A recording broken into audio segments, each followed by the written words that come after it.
বিশ্বের বুকে মর্যাদায় প্রতিষ্ঠিত বাংলাদেশ, জাতির উদ্দেশ্যে ভাষণে প্রধানমন্ত্রী সততা ও দেশপ্রেমে দায়িত্ব পালনের আহ্বান। করোনায় আরো ৩১ জনের মৃত্যু, উৎপাদন সাপেক্ষে দ্রুত ভ্যাকসিন দেবে ভারত, বললেন দোরাইস্বামী। মার্কিন কংগ্রেসে ট্রাম্প সমর্থকদের তাণ্ডব, নিহত ৪। ওয়াশিংটনে জরুরি অবস্থা, বিশ্বজুড়ে নিন্দার ঝড়।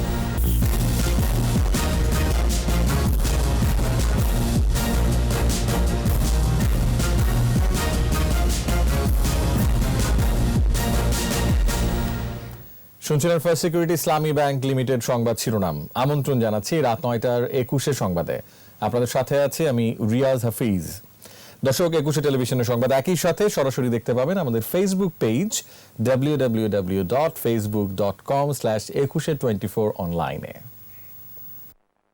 Mega spider ceiling fan, mega বাতাসে শান্তির পরশ।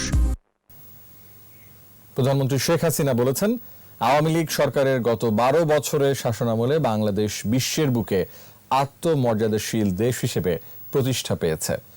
জাতির উদ্দেশ্যে দেওয়া ভাষণে বঙ্গবন্ধু কন্যা বলেন, বাংলাদেশকে আরো পথ পাড়ি দিতে হবে। সততা, দেশপ্রেম নিয়ে দায়িত্ব পালন করলে সফলতা আসবে বলেও মন্তব্য করেন শেখ হাসিনা। তিনি বলেন, দ্রুত কোভিড-১৯ টিকা আনার চেষ্টা চলছে। আরো জানাচ্ছেন প্রণব চক্রবর্তী।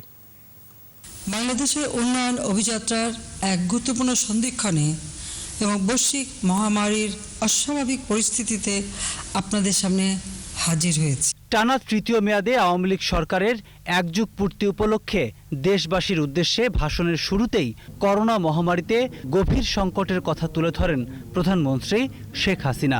দ্রুত করোনা টিকা আনার কথাও জানান তিনি। টিকা আসার পরপরই চিকিৎসক, স্বাস্থ্যকর্মী, আইন শৃঙ্খলা বাহিনীর সদস্য সহ সম্মুখ সারির যোদ্ধাদের অগ্রাধিকার ভিত্তিতে টিকা প্রদান করা হবে। মহামারীর অভিঘাত সত্ত্বেও দেশের অর্থনীতির ঘুরে দাঁড়ানোর চিত্র তুলে ধরেন প্রধানমন্ত্রী। ২০০৯ সালে রাষ্ট্র পরিচালনার দায়িত্ব গ্রহণের পর বিস্ময়কর উন্নয়নের কথা তুলে ধরেন তিনি। আর্থসামাজিক এবং অবকাঠামো খাতে বাংলাদেশের বিস্ময়কর উন্নয়ন সাধিত হয়েছে। দ্য ইকোনমিস্টের ২০২০ সালের প্রতিবেদন অনুযায়ী ৬৬টি উদীয়মান সবল অর্থনীতির দেশের তালিকায় বাংলাদেশের অবস্থান নবম। ওয়ার্ল্ড ইকোনমিক ফোরামের পূর্বাভাস অনুযায়ী ২০৩০ সাল নাগাদ বাংলাদেশ হবে বিশ্বের ২৪তম বৃহত্তম অর্থনীতির দেশ। গত ১২ বছরে বিদ্যুৎ উৎপাদনের অগ্রগতি, খাদ্যের স্বয়ংসম্পূর্ণতা অর্জন, সড়ক, রেল সহ অবকাঠামো খাতের ব্যাপক অগ্রগতির চিত্র জানান সরকার প্রধান। অষ্টম পঞ্চবার্ষিক পরিকল্পনায় কর্মসংস্থান ও দারিদ্র্য বিমোচনে নজর দেওয়ার কথা জানান প্রধানমন্ত্রী। এ মেয়াদে ১,১৬,৭০,০০০ কর্মসংস্থানের সুযোগ সৃষ্টি হবে। অষ্টম পঞ্চবার্ষিক পরিকল্পনা বাস্তবায়ন শেষে দারিদ্র্যের হার ১৫.৬% এবং চরম দারিদ্র্যের হার ৭.৪% নেমে আসবে। শেষ বছর ২০২৫ সালে জিডিপি প্রবৃদ্ধির হার দাঁড়াবে ৮.৫১%। কিছু অসাধু মানুষ নানা কৌশলে জনগণের সম্পদ কুক্ষিগত করার অপচেষ্টায় লিপ্ত থাকে। দুর্নীতিবাজ যে দলেরই হোক আর যত শক্তিশালী হোক, তাদের ছাড় দেওয়া হচ্ছে না এবং হবে না। প্রধানমন্ত্রী বলেন, বাংলাদেশকে আরো বহুদূর যেতে হবে। হতে পারে সে গন্তব্য পথ মসৃণ, হতে পারে বন্ধুর। আমরা যদি পরিশ্রম করি, সততা, দেশপ্রেম নিয়ে দায়িত্ব পালন করি, তাহলে আমরা সফলকাম হবই ইনশাআল্লাহ। স্বাধীনতার সুবর্ণ জয়ন্তীতে সবাইকে নতুন করে শপথ নেওয়ার আহ্বান জানান বঙ্গবন্ধু কন্যা। অসাম্প্রদায়িক, কল্যাণকামী সোনার বাংলাদেশ গড়ে তুলি। প্রণব চক্রবর্তী, ২১ টেলিভিশন, ঢাকা। কোভিড-১৯ ২৪ ঘন্টায় ৩১ জনের মৃত্যু হয়েছে। ঢাকা বিভাগে মারা গেছেন ১৮ জন। মৃতের সংখ্যা বেড়ে ৭,৭১৮। স্বাস্থ্য অধিদপ্তরের তথ্য অনুযায়ী ৩০৬তম দিনে ১৮১টি ল্যাবে ১৫,৩৮১ নমুনা পরীক্ষায় করোনা শনাক্ত হয়েছে ১,০০৭ জনের। শনাক্তের সংখ্যা বেড়ে ৫,১৯,৯০৫। নতুন ৯৬৬ জন সহ সুস্থ হয়েছে ৪,৬৪,৪৪৬ জন। ২৪ ঘন্টায় শনাক্তের হার ৬.৫৫। এ পর্যন্ত সুস্থতার হার ৮৯.৩৩ আর মৃত্যু হার ১.৪৮%। বাংলাদেশ সময় মতোই ভ্যাকসিন পাবে এ নিয়ে কোনো দ্বিধা দ্বন্দ্ব নেই বলে জানিয়েছেন বাংলাদেশে নিযুক্ত ভারতীয় হাইকমিশনার বিক্রম কুমার দোরাইস্বামী। ভূমিমন্ত্রীর সঙ্গে সৌজন্য সাক্ষাৎ শেষে সাংবাদিকদের প্রশ্নের উত্তরে তিনি বলেন, ভারত উৎপাদিত ভ্যাকসিন মানবতার সেবায় ব্যবহৃত হবে। এর জরুরি ব্যবহারের জন্য প্রতিবেশী হিসেবে বাংলাদেশও অগ্রাধিকার পাবে। তবে উৎপাদনের উপরই নির্ভর করবে কতটা দ্রুত ভ্যাকসিন দেয়া যাবে। রিপোর্টে আরো জানাচ্ছেন মোহাম্মদ নুরুন নবী। একটি খবরে ভুল বোঝাবুঝি পরে ভারতের পররাষ্ট্র সচিব নিশ্চিত করেন যথাসময়ে ভারতের সেরাম ইনস্টিটিউটের উৎপাদিত অক্সফোর্ড অ্যাস্ট্রাজেনেকার ভ্যাকসিন পাবে Bangladesh.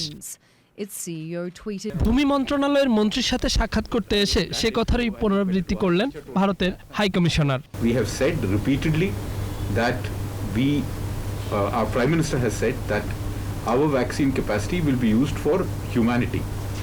And our priority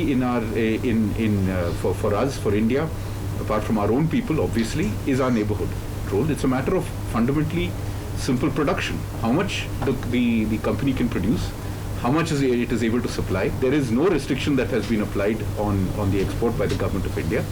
The clearance that was given was an emergency use clearance. That's all that there is. ভূমিমন্ত্রী বললেন, দুদেশের সম্পর্কই এখন অনন্য উচ্চতায়, তাতে কোনো বাধাই আর বাধা হবে না। So I'm sure end of January, first week of February, there will be a better clarity about the whole thing. এদিকে অন্য এক অনুষ্ঠানে যোগ দিয়ে তথ্যমন্ত্রী বলেছেন, ভ্যাকসিন ইস্যুতে ভারতের অবস্থান পরিষ্কার করেছে, এ নিয়ে বিএনপির রাজনীতি করার কোনো সুযোগ নেই। সেটি নিরসন সিরাম ইনস্টিটিউট এবং ভারতের স্বাস্থ্য সচিব করে দিয়েছেন। এরপরও যখন এই কথাগুলো বলে, আসলে তারা জনগণের মধ্যে প্রথম থেকে যে বিভ্রান্তি ছড়ানোর অপচেষ্টা চালিয়ে আসছিল, সেই ধারাবাহিকতায় রিজভী আহমেদ সহ বিএনপির নেতারা এই সমস্ত কথা বলছেন। তথ্যমন্ত্রী বলেন, বঙ্গবন্ধুর স্বদেশ প্রত্যাবর্তন দিবসে বিক্ষোভ কর্মসূচি ঘোষণা দিয়ে বিএনপি প্রমাণ করেছে দলটি স্বাধীনতা ও সার্বভৌমত্বে বিশ্বাস করে না। তারা বিক্ষোভ কর্মসূচি অন্যদিন করতে পারে। মোহাম্মদ নুরুন নবী, 21 টেলিভিশন, ঢাকা। পৌষ মাসে যেন চৈত্রের গরম। আবহাওয়া অফিস বলছে এই সপ্তাহটা এরকমই যাবে। 15 জানুয়ারি থেকে শৈত্যপ্রবাহ আসার পূর্বাভাস আছে। আবহাওয়ার এই পরিবর্তনের জন্য অপরিকল্পিত নগরায়ন, জলাধার ও বনভূমি উজাড় হওয়াকেই দায়ী করছেন পরিবেশবিদরা। আদিত্য মামুনের রিপোর্ট। সর্ব উত্তরের জেলা পঞ্চগড়। নভেম্বর থেকে এর আশপাশে আরও কয়েকটি জেলায় শীত অনুভূত হলেও অন্য অঞ্চলে গরম। পৌষে কেন ফাগুনের আমেজ? আবহাওয়া অধিদপ্তর বলছে, ঋতু পরিবর্তনজনিত কারণে অঞ্চলভেদে তাপমাত্রার তারতম্য হচ্ছে। তবে শীঘ্রই শীতের দেখা পাওয়া যাবে। শৈত্যপ্রবাহ বইবে 15 জানুয়ারির দিকে। এখন যে বর্তমানে বিরাজ করতেছে বেশি টেম্পারেচার, রাতের তাপমাত্রা বৃদ্ধি পাচ্ছে, সেটা একটু কমের দিকে থাকবে 11 তারিখের পরে। 1 থেকে 2টি শৈত্যপ্রবাহ এই মাসে হওয়ার সম্ভাবনা আছে। পরিবেশবিদরা বলছেন, মাত্রাতিরিক্তভাবে সবুজ ধ্বংস, জলাধার কমে যাওয়া, প্রকৃতির উপর অত্যাচারে বাড়ছে উষ্ণায়ন, যার প্রভাব পড়ছে মানুষের জীবন ও কৃষির উপরও। নগর পরিকল্পনায় আমাদেরকে পুনর্বিন্যাস করতে হবে, খোলা জায়গা বৃদ্ধি করতে হবে, যাতে বায়ু প্রবাহটা একটি চ্যানেলের মাধ্যমে উত্তর থেকে দক্ষিণে কিংবা পূর্ব থেকে পশ্চিমে প্রবাহিত হতে পারে। প্রয়োজনের তুলনায় অক্সিজেনের স্বল্পতা, অপরিকল্পিত নগরায়ন ও দূষণ রোধে এখনই ভাবার তাগিদ দিলেন তিনি। সবুজ কমে যাওয়ার কারণে যেই পরিমাণ অক্সিজেন সরবরাহ করার কথা, সেই পরিমাণ অক্সিজেন বৃক্ষগুলো সরবরাহ করতে পারছে না। বৈশ্বিক জলবায়ু পরিবর্তনকে দোষছেন এই নগর পরিকল্পনাবিদ। এ অবস্থায় এসডিজি শর্ত পূরণের পরামর্শ দিলেন তিনি। আমাদের জনমানুষে জনস্বাস্থ্যের দিক থেকে এই বৈশ্বিক উষ্ণতা এক প্রবল ঋতু পরিবর্তনীয় পরিবেশ এবং সেই সঙ্গে উষ্ণতাজনিত পরিবেশ বিপত্তি তৈরি করেছে। পরিকল্পিত নগরায়ন, নগর প্রতিবেশ রক্ষারও পরামর্শ দিচ্ছেন বিশেষজ্ঞরা। আদিত্য মামুন, 21 টেলিভিশন, ঢাকা। নিচ্ছে প্রিমিয়ার ব্যাংক লিমিটেড সংবাদ বিরতি। দর্শক, নো মাস্ক নো সার্ভিস বিধি মেনে চলুন, সুস্থ থাকুন। বিরতির পর যখন ফিরছি তখন থাকছে মানব পাচার চক্রের 4 সদস্য গ্রেফতার, পাসপোর্ট জাল, ভিসা জব্দ।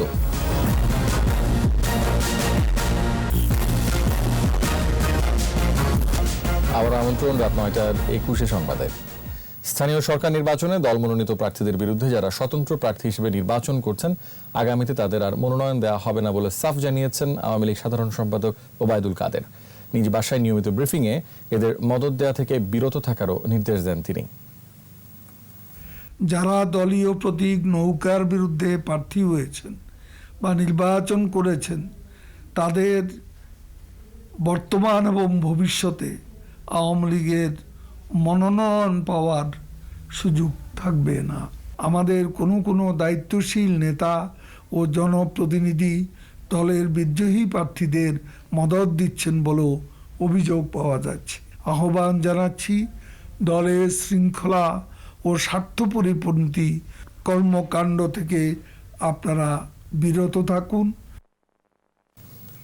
রাজধানীর বিভিন্ন স্থানে অভিযান চালিয়ে আন্তর্জাতিক মানব পাচার চক্রের 4 সদস্যকে গ্রেফতার করেছে সিআইডি। জব্দ করা হয় 28টি পাসপোর্ট, বিভিন্ন দূতাবাস, ব্যাংক ও এজেন্সি সিল এবং কম্বোডিয়ার 10টি জাল ভিসা। সিআইডি সদর দপ্তরের সংবাদ সম্মেলনে জানানো হয়, ইউরোপ সহ বিভিন্ন দেশে পাঠানোর কথা বলে সাধারণ মানুষের সঙ্গে প্রতারণা করত এই চক্রটি। পরে ভ্রমণ ভিসায় ভারত হয়ে শ্রীলঙ্কায় নিয়ে গিয়ে আটকে রেখে আত্মীয়দের কাছ থেকে টাকা আদায় করত, পরে জঙ্গলে ফেলে দিয়ে আসতো বলেও জানানো হয় সংবাদ সম্মেলনে।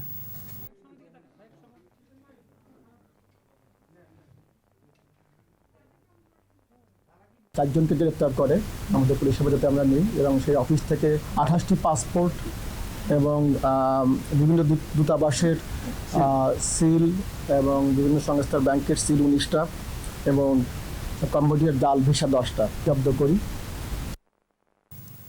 ৭১-এর গণহত্যা ও যুদ্ধাপরাধের দায়ে আনুষ্ঠানিকভাবে বাংলাদেশের কাছে পাকিস্তানকে ক্ষমা চাইতে হবে। দেশটির নবনিযুক্ত হাইকমিশনার ইমরান আহমেদ সিদ্দিকীকে একথা বলেছেন পররাষ্ট্র প্রতিমন্ত্রী শাহরিয়ার আলম। মন্ত্রণালয়ে সৌজন্য সাক্ষাৎ করতে গেলে ৭১-এর কথা স্মরণ করিয়ে দিয়ে এই কথা বলেন তিনি। প্রতিমন্ত্রী বলেন, বাংলাদেশ সকল প্রতিবেশীর সাথে সুসম্পর্ক রাখছে, কিন্তু পাকিস্তানের অমীমাংসিত ইস্যু সমাধান না হওয়ায় এ ধারা অব্যাহত রাখা সম্ভব হচ্ছে না। বৈঠকে সাফটা চুক্তির আওতায় বাংলাদেশি পণ্যের প্রবেশাধিকার ও বাণিজ্যিক বাধা দূর করার বিষয়েও আলোচনা হয়।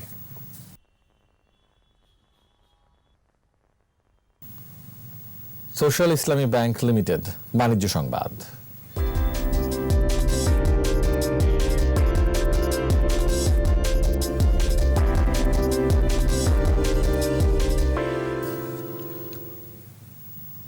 চট্টগ্রাম ইউনিয়ন ব্যাংক লিমিটেডের হালিশহর বাস স্ট্যান্ড উপশাখা উদ্বোধন করা হয়েছে। ব্যাংকের প্রধান কার্যালয় থেকে ভিডিও কনফারেন্সের মাধ্যমে উপশাখা উদ্বোধন করেন ব্যাংকের ব্যবস্থাপনা পরিচালক ABM মোকাম্মেল হক চৌধুরী। উপস্থিত ছিলেন উপব্যবস্থাপনা পরিচালক হাসান ইকবাল, নজরুল ইসলাম, বাংলাদেশ মেডিকেল অ্যাসোসিয়েশনের ট্রেজারার ডাক্তার মোহাম্মদ আরিফুল আমিন, হালিশহর ব্যবসায়ী কল্যাণ পরিষদের উপদেষ্টা মাওলানা রশিদ আহমদ সহ কর্মকর্তারা। পরে দোয়া মাহফিলের আয়োজন করা হয়।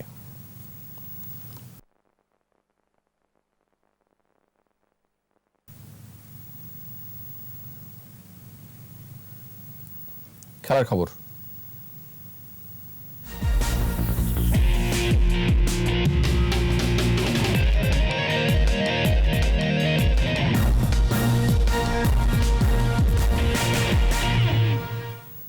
মন্ত্রণালয়ের কাছ থেকে রাজধানীর বাইরে একটি স্টেডিয়াম পাচ্ছে ফুটবল ফেডারেশন।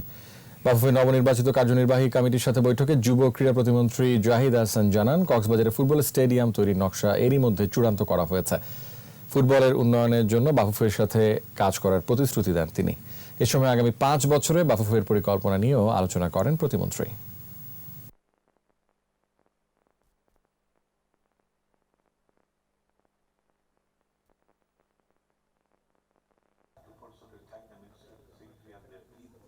ফুটবল স্টেডিয়াম, পাশে ক্রিকেট স্টেডিয়াম এবং একটি প্র্যাকটিস গ্রাউন্ড, তো সেটিও কিন্তু আমরা একটা ডিজাইন প্রস্তুত করেছি এবং ইতিমধ্যে আপনারা জেনে খুশি হবেন যে আজকে সেই ডিজাইনটি মাননীয় প্রধানমন্ত্রী দেখেছেন এবং ওনাকে আমাদের টিম ওখানে গিয়েছিল, সেই টিম এটা দেখেছেন এবং সেটি তিনি প্রাথমিকভাবে আমাদেরকে কিছু অবজারভেশন ওনার আছে, সেই অবজারভেশনটি সাপেক্ষে তিনি অনুমোদন দিয়েছেন।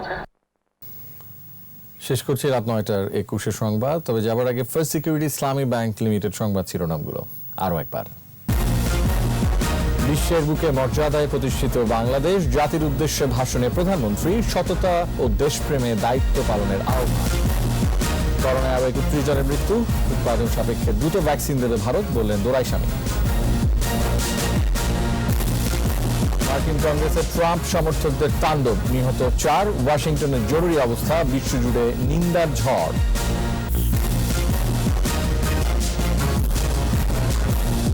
সর্বশেষ খবর জানতে ডায়াল করুন 2021 নম্বরে আর ভিজিট করুন 21.tv.com ওয়েবসাইটে। এছাড়া ফেসবুকে লগ ইন করতে পারেন facebook.com/2124 অনলাইনে। আমাদের পরবর্তী সংবাদ রাত 11টায় দেখার আমন্ত্রণ রইল। দর্শক, স্বাস্থ্যবিধি মেনে চলুন, সুস্থ থাকুন, 21 সংবাদ দেখুন, সঙ্গে থাকুন।